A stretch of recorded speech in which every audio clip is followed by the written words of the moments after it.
Рахмат, урматтуу баяндамачы. Негизи биз ушул билим берүүгө кредит алышыбыз керек, бизге керек. Мен сиздердин материалыңыздар менен таанышып чыктым. Бирок бул жерде жанагы 12 жылдык деген жер турат да, ошону мен түшүнбөй турам да. Ушул күнгө чейин биз аны аркага кайтарган элек. Эмненин негизинде келди, ким комитетке алып кирди, ушул боюнча маалымат берип коюңузчу.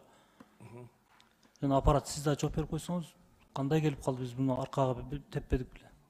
Азыркы учурда Айбек Жапарович, чоң рахмат. Мисалы Европадагы жогорку окуу жайларга окуш үчүн ал жерде 12 жылдык.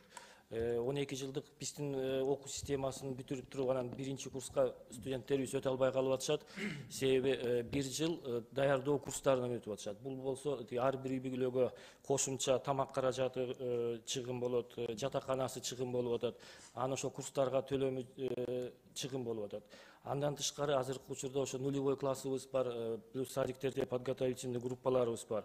Ошол нулевой классыбыз эч бир документте официалдуу 11 классты бүткөндө эч жерде катталбай калып атат да. Ошондуктан мына 11 жыл окуп туруп, анан нулевой классты дагы окуганда 12 жыл болуп атат.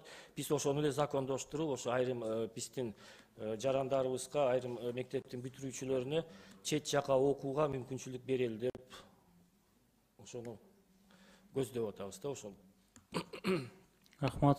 Бул бүгүнкү күндүн долбооруңарды мен колдобойм. Биз 11 жыл окуп бүткөнбүз бардыгыбыз. Илгери 10 жыл болгон, кийин бизге жеткен 11 жыл болду. Эми сиздер 12 кылабыз деп атасыңар. Каяктагы Европанын эмесин алып келатасыңар. 12 жыл болсо окуй албай калат экен деп.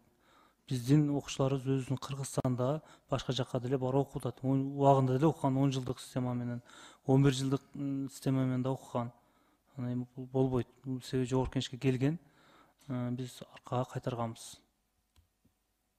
Айбек Жапарович, өткөндө мына Япониядан дагы өкүлдөр. Рахмат, мен түшүндүм сизди. Бул боюнча мен маалыматым бар толук. Мен жеке колдобойм. Урматтуу ага, менин сунушум. Эгерде мен коллегаларымда суроо жок болсо, буну биз сразу добушка койсоңуз. Буну кайтарсак.